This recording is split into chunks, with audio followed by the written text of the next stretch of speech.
Hola, bienvenidos y bienvenidas a Pensamiento Crítico de Utopía Comunicaciones, el espacio para reflexionar y proponer ideas y conceptos para generar un propio pensamiento en cada uno de nuestros amigos y amigas que nos escuchan y nos ven.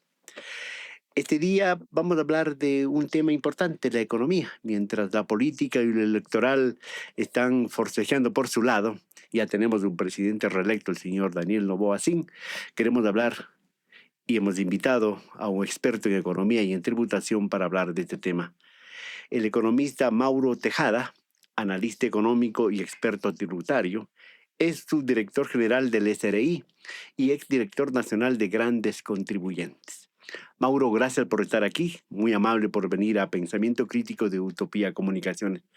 Aterricemos, pues, por favor, ¿cómo está ahora mismo la economía del Ecuador a un mes de que el señor Noboa termine su periodo interino de gobierno de 18 meses, e igualmente a un mes que asuma un periodo de 4 años para el que ha sido reelecto el pasado domingo 13 de abril? Mauro, bienvenido. Un diagnóstico así muy breve y muy digerible para el común de los ecuatorianos. Claro, Fernando, muchísimas gracias por la invitación. Es un placer poder estar acá. Y en concreto, la pregunta es, digamos, un análisis muy rápido respecto de lo que pasa en la economía ecuatoriana. Cerramos el año 2024 con una contracción económica de aproximadamente 2 puntos porcentuales. Eso quiere decir que en términos prácticos y para que la gente nos pueda entender, el Producto Interno Bruto que tenemos en este momento de aproximadamente 127.000 millones es similar a aquel que tuvimos en el año 2015. Es decir, que no hemos crecido absolutamente nada. Se contrajo. Se contrajo, así es. Y el efecto, pues evidentemente está en esas 250.000 plazas de empleo que se perdieron en el 2024 y mucho explicado, por supuesto, por el tema, sobre todo de seguridad, uno, y la crisis energética que tuvimos. Sin embargo, digamos, es importante también ahí mencionarle, Fernando, que el último cuatrimestre hubo un crecimiento de algunos sectores de la economía y esperamos que ese efecto pues se lo mantenga ahora en el 2025. Efectivamente, es el tercer momento o es el tercer periodo en estos 25 años de dolarización que el Ecuador se encuentra en recesión. ¿Contracción y recesión son parientes? Bueno, sí, en realidad en términos económicos hablamos de lo mismo. Hay una recesión económica que, digamos, se lo puede de una u otra manera ir midiendo a través del tiempo.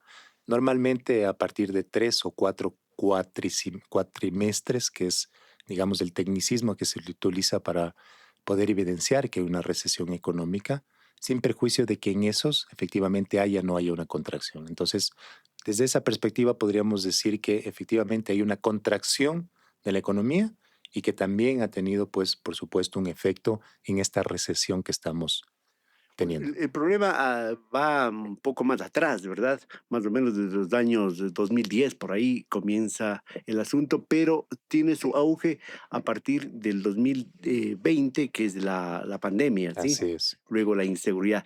Pero Ecuador es uno de los pocos países que no pudo recuperarse, reactivarse después de la pandemia. Otros países, llámese Colombia o llámese Perú, vecinos nuestros y otros, Ujú. pudieron reactivarse. ¿Por S- qué el Ecuador no pudo reactivarse y hasta ahora mismo sigue con, con los efectos del asunto de la pandemia?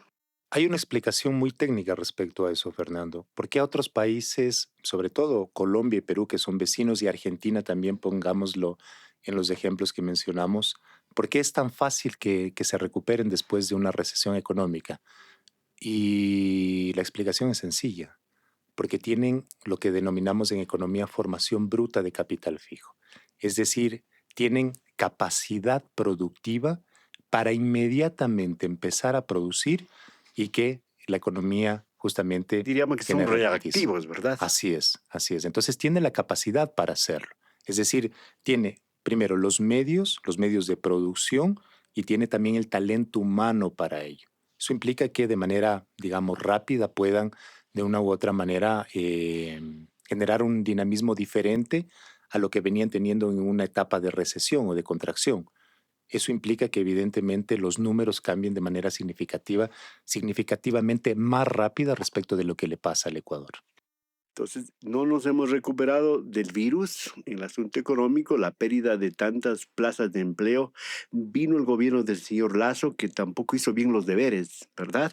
Y luego el señor Noboa, ahora mismo, que ya es reelecto, pero tampoco ha logrado, a pesar de algunas promesas, recuperar la economía. Si podemos puntualizar brevemente las causas de esta recesión, sí, Ujú. y los efectos que hemos recibido el común de los ecuatorianos. Claro, en realidad, digamos, las consecuencias son palpables, ¿no es cierto? Disminución del empleo, 250.000 empleos, como mencionábamos hace un momento, que es justamente lo que le pasa al ciudadano de a pie, ¿no? Que no puede acceder a un empleo y en atención a eso es muy palpable la recesión económica. El incremento del nivel de vida, ¿no es cierto? Se vuelve mucho más caro el poder acceder a servicios básicos, a la canasta básica. Hay un tema, digamos, de crecimiento de los precios, aun cuando la inflación en el Ecuador es muy manejable. Sin embargo, si no tenemos recursos y no tenemos ingresos, por más que ese crecimiento de los precios sea menor o pequeño, evidentemente va a tener un impacto en la Y economía todo eso familiar. se circunscribe al consumo, pues. Pero por supuesto, hay un consumo, una disminución del consumo, lo que normalmente denominamos la elasticidad de la demanda. Cómo la demanda, ¿no es cierto?, varía en atención justamente a cómo los precios han ido de manera significativa variando. Entonces, eso es lo que le pasa al común de la gente, al ciudadano de a pie. Ve un incremento en los precios, no tiene la capacidad de consumo, baja su demanda, no tiene ingresos producto de que efectivamente ha perdido su empleo, no puede acceder a un empleo formal y tiene que irse a este empleo informal, ¿no es cierto? Que al final del día es tratar de una u otra manera sobrevivir. Eso es lo que le pasa al ciudadano de a pie. Ahora las causas pueden ser muchas, como mencionábamos hace un momento, el tema de la inseguridad que ha generado un impacto significativo en las economías familiares, negocios que cierran y detrás de eso, pues la imposibilidad de poder generar Y a eso recursos. sumamos los apagones. Y a eso la crisis energética más fuerte en los últimos 60 años. Estaba leyendo que las previsiones para este 2025 son, digamos, más óptimas, si podemos llamarlo de alguna manera así. Sin embargo, vamos a tener todavía afectación en cuanto a sequías. Hay que un poco prever que no suceda esas 14 horas de apagones que tuvimos a finales del año 2024, justamente con una gestión acertada respecto al sector energético. Estamos conversando aquí Pensamiento Crítico de Utopía Comunicaciones con el economista Mauro Tejada, analista económico, experto tributario. En todo caso, con ese contexto, con ese panorama, el 2025, ¿cuál va a ser su comportamiento? Porque el 2024 hemos cerrado con un decrecimiento. Así ¿Cuál es. va a ser el 2025, el comportamiento que va a tener tanto en el desempleo, en el consumo y la inversión extranjera que parece una quimera para Ecuador?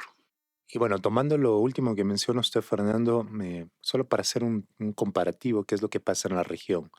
Ecuador, 270 millones de inversión extranjera directa.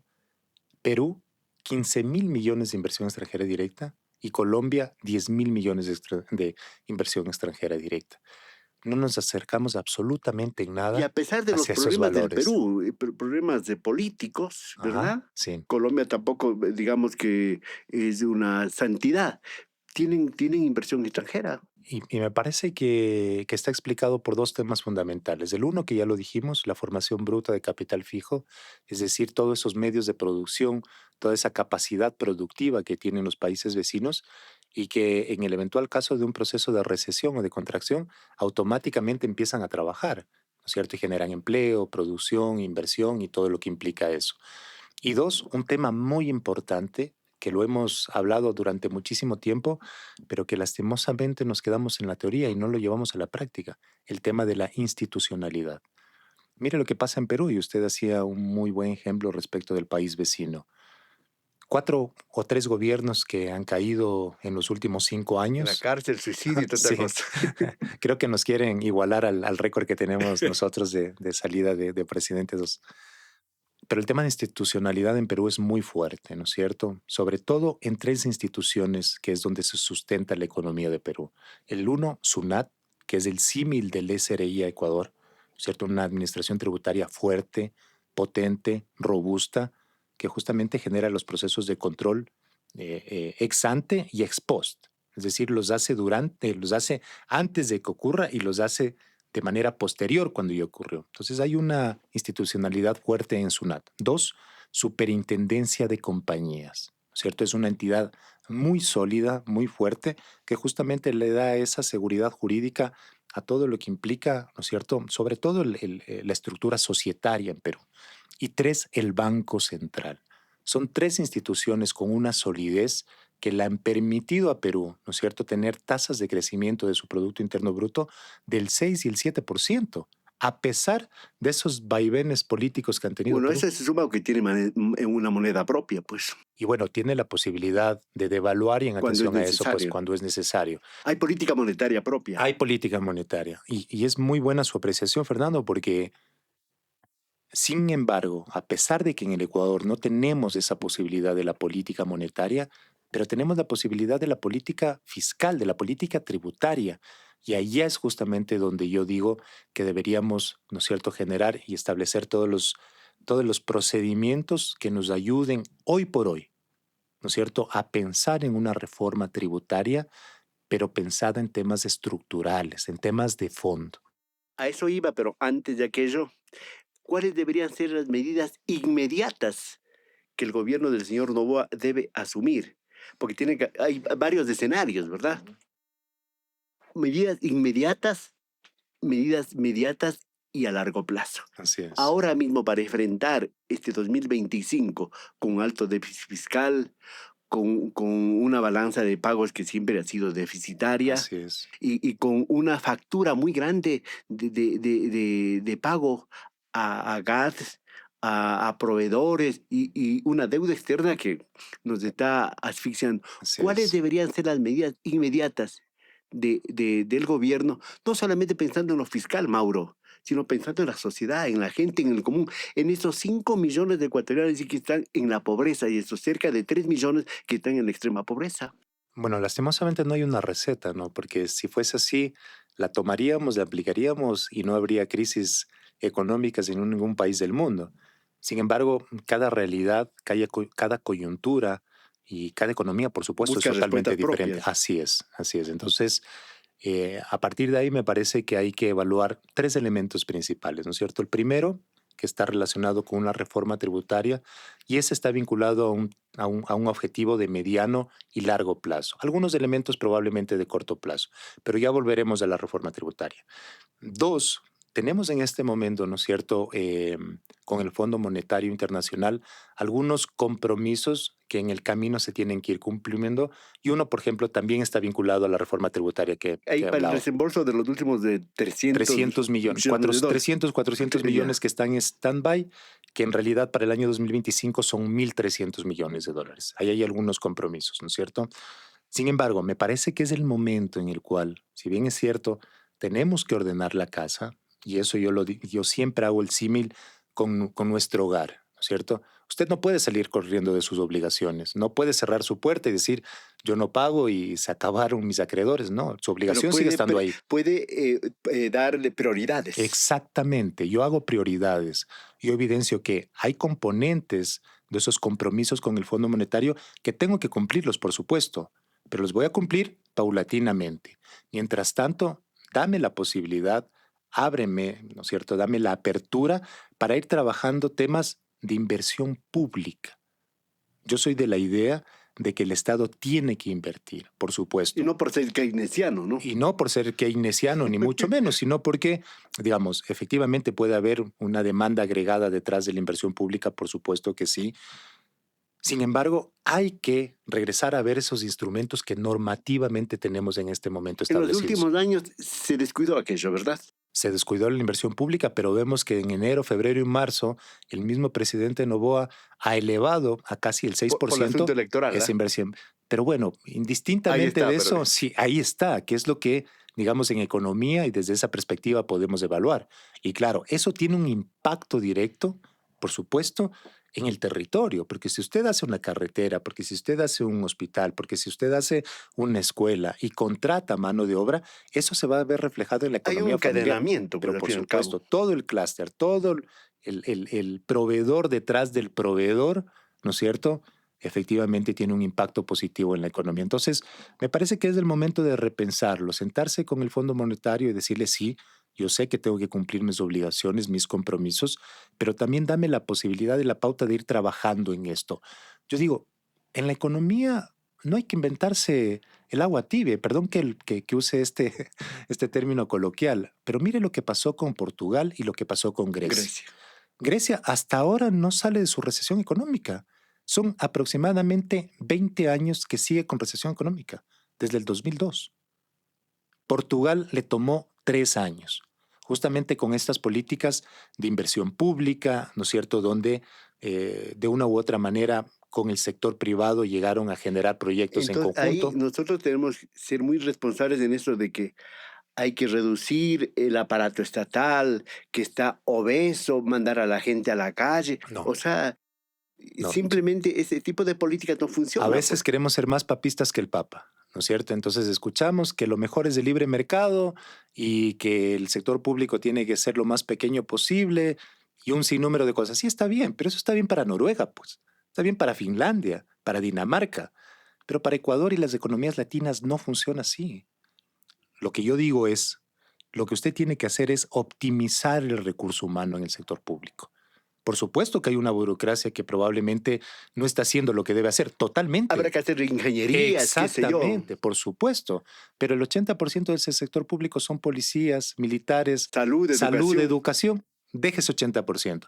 Céntrese en el 20% y ese 20% optimícelo. Mire, y un ejemplo práctico, ¿cierto? El presidente Noboa tiene que ver las mejores personas para que tomen decisiones como esta. GUAFE, ¿qué es lo que sucede con la unidad de análisis financiero y económico? En todos los países del mundo, el director, presidente, gerente, como se llame, la persona que preside esa unidad de análisis financiero que está relacionado con la prevención del lavado de activos, le denominan SAR. Es la segunda persona más importante después del presidente. ¿Por qué?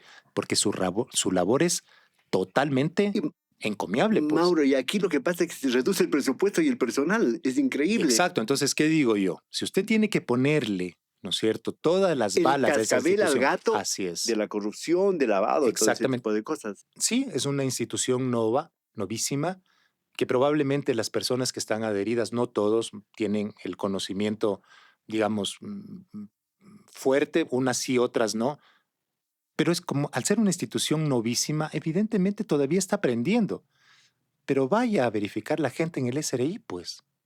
Esas personas que se han dedicado a fiscalizar, a auditar, revisiones fiscales, tramas de lavado de activos, una parte de esas personas, de ese personal, mándelo a UAFE para que los capacite, para que trabajen 2, 3 años Mauro, y que trabajen de manera complementaria. usted una vez que ha hablado de la UAFE, ahora mismo se habla, unos dicen, por ejemplo, Fernando Carrión, que ha estado aquí, de 4 a 5 mil millones de dólares El que lavado de está activos. circulando en la Así economía es, ecuatoriana así a es. través del sistema financiero.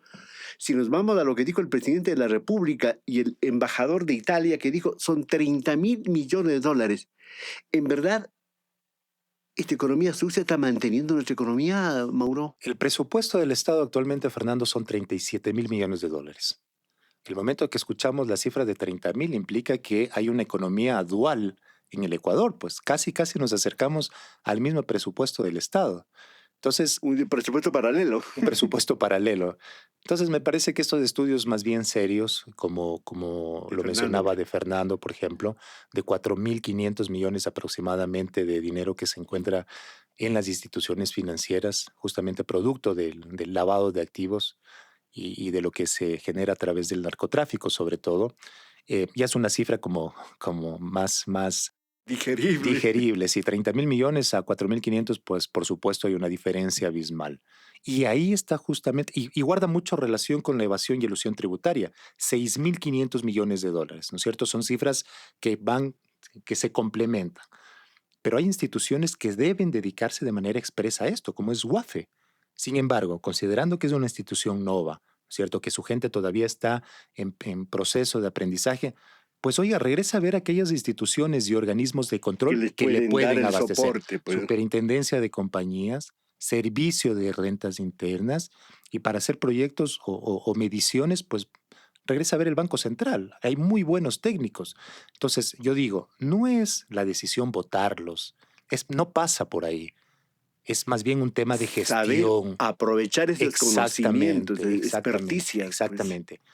Y también optimizarlo, yo siempre digo y menciono como ejemplo práctico, esto es un tema de decisión. Por eso el presidente Noboa tiene que, hoy no puede permitirse tomar cuadros, personas, directivos que probablemente estén en esa prueba de error. Ya lo tuvo 18 meses, ok, listo, pasó.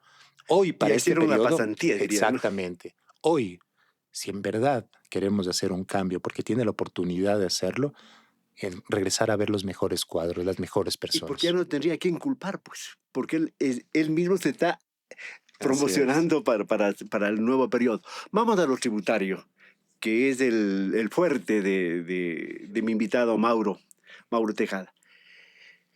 Bueno, se habla de que podría subir por ahí el Fondo Monetario un 18%, el SRI, ¿será cierto? El IVA. El IVA, ¿será No, es muy cierto? complicado, es muy complicado. En realidad, el tema de los 3 puntos porcentuales de IVA, recordemos que hasta abril del 2024 estuvimos en el 12% y subimos al 15%, también por una responsabilidad legislativa, ¿no? Recordará que por norma, ¿no es cierto? Se pueden crear, modificar y extinguir impuestos, tributos, solamente el legislador. ¿Pero qué hizo el legislador? El legislador dijo, bueno, yo te voy a poner el 13% y te doy a ti, presidente, La la facultad facultad de subir 2 puntos fue porcentuales. discrecional, ¿no? Por favor, esa es una irresponsabilidad legislativa, totalmente. ¿Por qué? Porque justamente ocurre lo que usted menciona. Por efectos electorales, suena bueno que yo lo voy a disminuir y pues en la práctica tiene un Y ahora efecto en en lo el erario tributario, nacional. ¿siempre se habla del tributario solamente fines recaudatorios Ujú. o hay otra fórmula para hacer que los tributos sean una fuente real De redistribución, de la pues por distribución, por supuesto. favor, Mauro? Por supuesto. Por ejemplo, el impuesto a la renta tiene esa calidad, ¿no? Un impuesto redistributivo, sin que tenga la capacidad del gobierno probablemente de redistribuir esa riqueza, pues a partir, ¿no es cierto?, de tasas impositivas diferenciadas, sobre todo en el impuesto a la renta, pues este efecto redistributivo lo tengamos en la práctica, ¿no es cierto? Sin embargo, no quiero olvidarme el tema de IVA, ¿no es cierto? Va a ser muy complicado que lleguemos a ese 18%, totalmente. Pero ha oído hablar, Mauro. A pesar de que esos 3 puntos porcentuales para este 2025 son alrededor de 2.500 millones de dólares. Pero me parece que no hay ni las condiciones políticas ni económicas también respecto Porque a es de un una ejercicio subida del fiscal 18%. completo, pues, Así ¿no? es. Ahora, lo que sí debe pasar, y yo siempre lo he propuesto, la tercera tarifa de IVA, ¿no es cierto? Hoy tenemos el 0% y el 15%, pero tenemos que caminar a una tercera tarifa de IVA, ¿no es cierto? Para algunos componentes, para algunos elementos, para algunos servicios y para algunos bienes, una tarifa diferenciada de IVA. Y ahí es justamente ya desde la parte técnica, pensando que hay impuestos distorsivos, por ejemplo, el impuesto a los consumos especiales o el impuesto a la salida de divisas, para determinados bienes ya no gravar con esos impuestos, sino una subida sustancial del IVA, justamente para ese tipo de impuestos. Entonces, para ese tipo de bienes, perdón, que en este momento tienen este gravamen de impuestos distorsivos. Pero ya es un tecnicismo que probablemente tendría que revisarlo justamente el Ministerio de Economía, que es quien propone la norma, ¿no es cierto? El Servicio de Rentas Internas, quien evalúa el impacto y la legislatura, pues en atención a que Ahora debe hay una nueva aprobarlo. ministra. Una nueva ministra que reemplazó justamente al ministro de Ojalá. la producción que Y bueno, estuvo ahí todo. en Bueno, un momento. y también habrá que ver en esa reforma tributaria este asunto como que se tiene por oculto el asunto de las exenciones, claro, cuando es del sector popular se habla de subsidios, ¿verdad? Cuando es para otros sectores se habla de incentivos. Al fin y al Sí, cabo son bueno, lo o mismo, sea, es decir, el Estado deja de recibir, exacto. deja El de mal recibir. llamado gasto tributario, en realidad son ingresos no percibidos por el Estado. Así tiene que denominarse. Ingresos no percibidos, no gasto tributario. Pero bueno, más allá del tecnicismo, en realidad ese es un componente que también lo tocó el Fondo Monetario. Y distorsionan, ¿verdad? Pero por supuesto, 6 reformas tributarias en los últimos 5 años. Y en todos, ¿no es cierto? O se incluye una remisión tributaria, o se incluye una exención o se incluye un beneficio para determinado sector y nunca más se lo vuelve a evaluar. Me estás pidiendo una exención tributaria, disminución de la tarifa de impuesto a la renta, por ejemplo. Déjame evaluar si en tu sector efectivamente, ¿no es cierto? El haberte dado esa exención generó mayor inversión, generó mayor empleo. Ah, no, no ha pasado Hacer un nada. seguimiento, pues, ¿no? Lastimosamente, queda en números. Evidentemente la administración tributaria lo hace, pero queda en números. El tema es la capacidad de decisión. Por eso yo digo, la reforma tributaria tiene que ser estructural, que regrese a ver todos esos componentes. 2.500 millones deja de percibir el Estado por estas exenciones tributarias, beneficios y demás.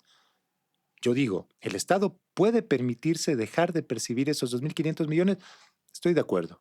Estoy de acuerdo que sí, ok, siempre y cuando este sector me haya invertido, me haya generado empleo y haya dinamizado la economía. Si no ha cumplido esos tres componentes, esa exención tiene que irse. Claro, porque siempre se habla el asunto de, por ejemplo, los subsidios, ¿no? Mm. Ahora el subsidio que está es pendiente el diésel El diésel. y al gas doméstico, ¿verdad? Ujú. Está Y la pendiente. gasolina, Y la gasolina, ajá, por supuesto, la extra, ¿no? la extra, sí. Sí. Pero el señor Novoa tendrá una ruta, habrá trazado ya una ruta, estará pensando trazar una ruta para en ese andamiaje buscar la solución de la crisis o comenzar a paliar poco a poco para enfrentar y evitar este callejón sin salida que está haciendo nuestra economía, Mauro. Y tiene que hacerlo. Si no lo ha hecho, tiene que hacerlo. Y hoy es la oportunidad. eh, Tuvo o tomó algunas decisiones respecto de justamente los subsidios a la gasolina. Recordar al presidente Noboa, me parece que es el momento también de tomar decisiones respecto al diésel. Hoy, con el precio del barril de petróleo a la baja, es el momento de empezar, ¿no es cierto?, a que esos precios se internacionalicen. Pero en ese transcurso, empezar a trabajar en la focalización de ese subsidio. Es que es en la práctica, mi querido Fernando.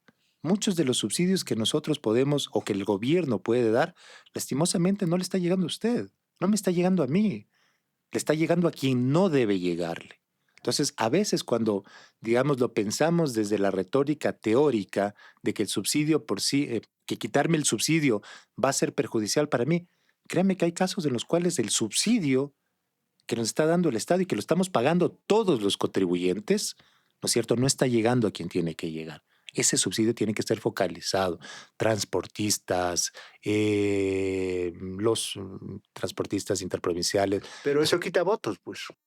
bueno, ha tomado decisiones importantes el presidente Novoa en momentos en los cuales eventualmente pudo generarle complicaciones Pero ¿qué electorales. dice en primer lugar, en estas condiciones el país no está preparado para eso, Ujú. con un desempleo galopante, ¿verdad? Con una economía informal, con un sinnúmero de cosas. Y tomando en cuenta lo que usted decía, Mauro, que cerca de 3.000 millones de dólares se va por el asunto del gasto tributario. Así es. Y es mucho más ese gasto tributario que Que el el, que, que- subsidio. que el Pero es que subsidio. tiene que ir todo. Tenemos que hacer todo. Tenemos que ir por el tema Y al del fin y al gasto cabo, algo, tributario. algo le queda al pueblo, Pero a la gente de a pie que suele llamarse exacto, tenemos que ir a la inversión pública. Tenemos que fomentar esas alianzas públicas privada. privadas. Por supuesto que tenemos que alentar eso. ¿Se ha sentado alguien del gobierno con el sector industrial a decirle, mire, aquí tengo estas alianzas público-privadas para determinado proyecto? Venga, venga, hagámoslo juntos. Esto es lo que tenemos que hacer. Se ha sentado el gobierno, ¿no es cierto? Y es uno de los elementos que debe trabajar también fuerte el gobierno. O sea, se ha sentado con los emprendedores. Le ha dicho, mire, durante estos 5 primeros años usted emprendedor va a tener el apoyo mío. Lo voy a capacitar financiera y tributariamente.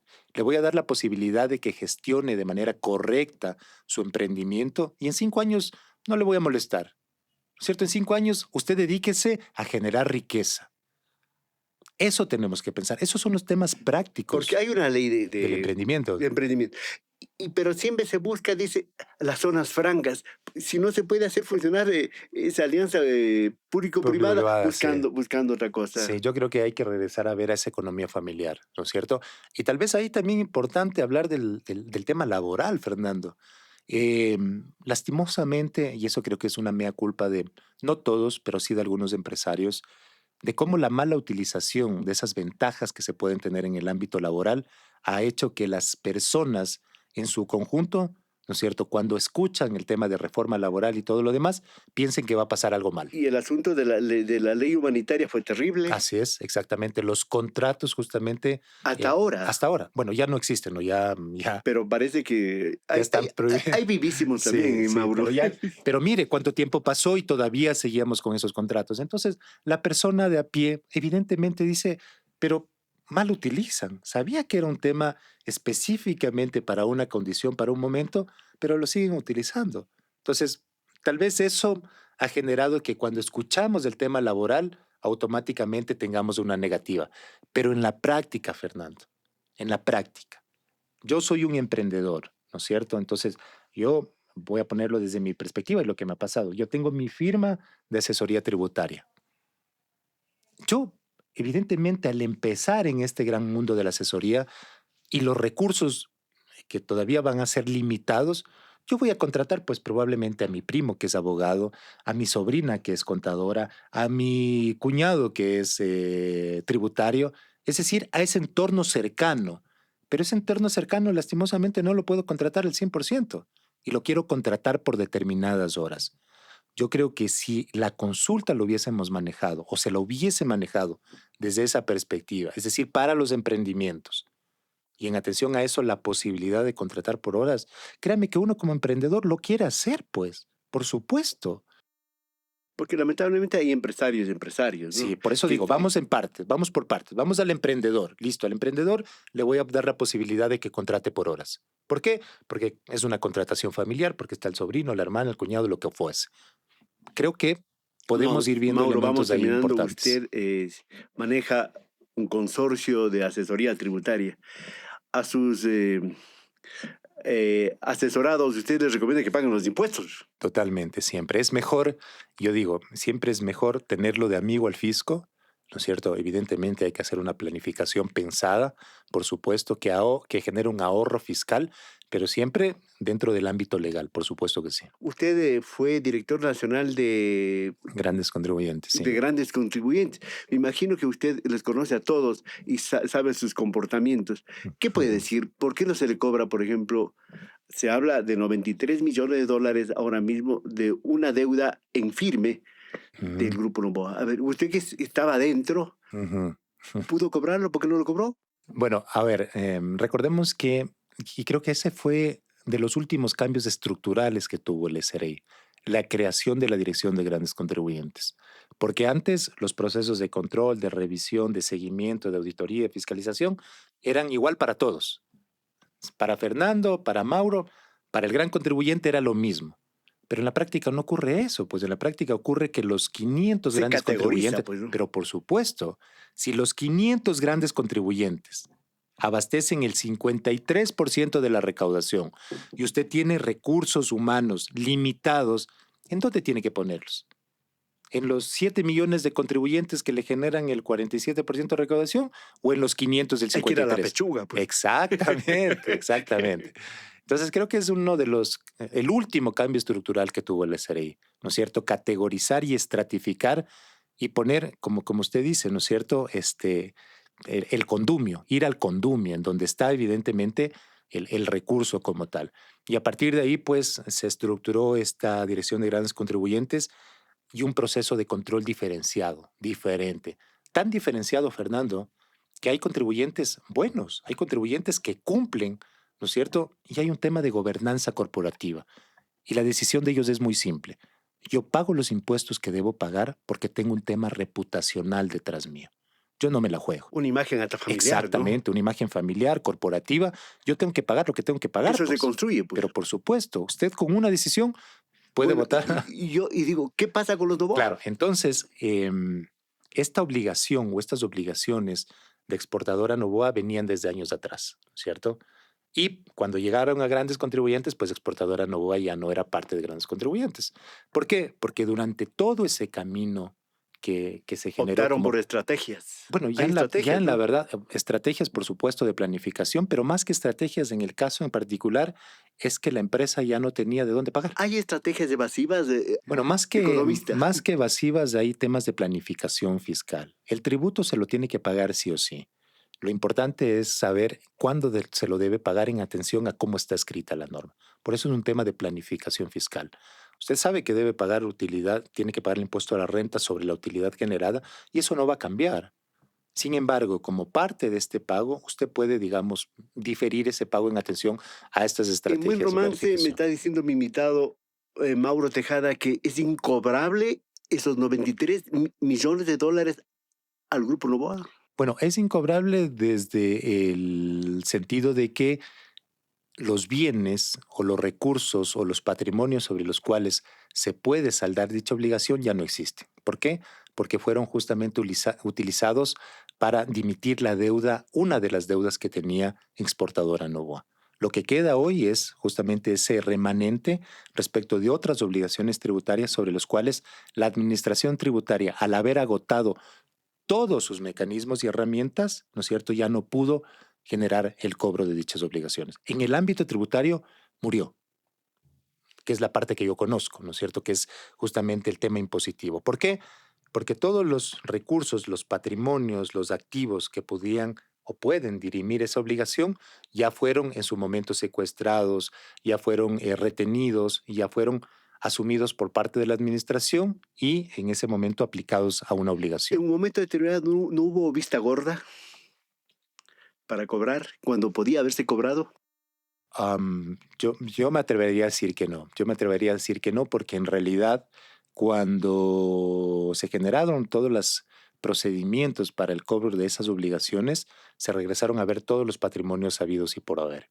Y esos patrimonios fueron justamente los que de una u otra manera se aplicaron a las obligaciones. Lo que queda ahora es justamente ese remanente, que lastimosamente al no haber activos que puedan, ¿no es cierto?, aplicarse a esa obligación, pues ha quedado ahí. Esa es desde la perspectiva tributaria, ¿no es cierto?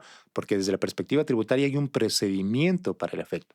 Le abre un proceso coactivo, en ese proceso coactivo usted incorpora todas las medidas cautelares habidas y por haber.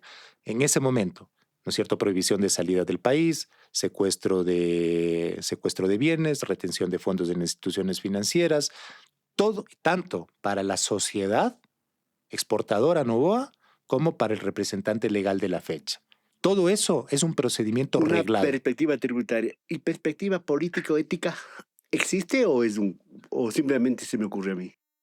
Bueno, ya ese es un tema que evidentemente le tocará evaluar a los beneficiarios efectivos que en su momento estuvieron detrás de la empresa, pero evidentemente ya corresponde una decisión, entendería que ni siquiera solo personal, sino familiar probablemente, pero ese ya es un mundo que le corresponde y le compete probablemente a otra instancia. Desde la perspectiva tributaria, créame, Fernando, que, y lo puedo hablar con conocimiento de causa, que se generaron todos los procedimientos legales para el cobro de esa obligación, todos. Esa deuda va a pasar a la historia. Salvo que en algún momento de manera voluntaria pues se la salde, yo creería que Entonces vamos a esperar la voluntad de la familia Novoa. Muchas gracias de este diálogo muy ameno, muy con gusto, cordial, con mi Fernando. invitado, el economista Mauro Tejada, analista económico. Solo le un par de segundos. ¿Cuál es su perspectiva del futuro de la economía ecuatoriana con los 4 años del señor Novoa? Yo soy muy optimista, pero le pongo un antecedente importante. Soy optimista en el sentido de que el presidente decida los mejores cuadros, las mejores personas. ¿Por qué? Porque estamos en un momento en el cual creo que hay que generar un punto de inflexión, un cambio. Y ese cambio evidentemente implica que regresemos a ver el sector estatal, el sector productivo, el sector empresarial, la academia y los profesionales. Me parece que es el momento en el que todos tenemos que arrimar el hombro. Los ecuatorianos comunes y corrientes podemos decir que vamos a tener postre. Yo vuelvo a, a mi respuesta, mi querido Fernando. La oportunidad la tiene el presidente Noboa. Me parece que está en sus manos en este momento, partiendo y decidiendo las mejores personas. Porque creo que para todos, indistintamente de la línea política, ideológica, queremos que este país salga adelante. Y si podemos recurrir a los mejores cuadros, a las mejores personas, a los mejores profesionales para que eso ocurra, pues créanme que el objetivo evidentemente va a ser consecuente para todos. Siempre ejemplifico, Fernando, con lo siguiente. Tenemos miles de tuiteros rabiosos acá, ¿no es cierto?, en X. Pues bueno, llamemos a toda esa gente que genera buenas ideas, que genera justamente alternativas y Hay que soluciones. escuchar al otro, Invitémoslos, escuchar ¿sí? a los otros. Así es, exactamente. No porque tengan o tengamos una línea ideológica diferente, implica que somos enemigos. 18 millones de ecuatorianos estaremos pendientes de aquello, Así de es, tener un segundo con postre. así es. Señoras y señores, muchísimas gracias por haber comparecido este diálogo muy ameno, muy ilustrativo con el economista Mauro Tejada, analista económico, experto tributario. Les doy las gracias por estar aquí, Mauro. Señoras y señores, a ustedes por haber compartido este diálogo. Y no se olviden, pues, es fácil de darnos un like, ¿sí? En me gusta, de suscribirse a nuestro canal y de compartir. De esa manera seguiremos pensando en alto y haciendo pensamiento crítico. Hasta la próxima.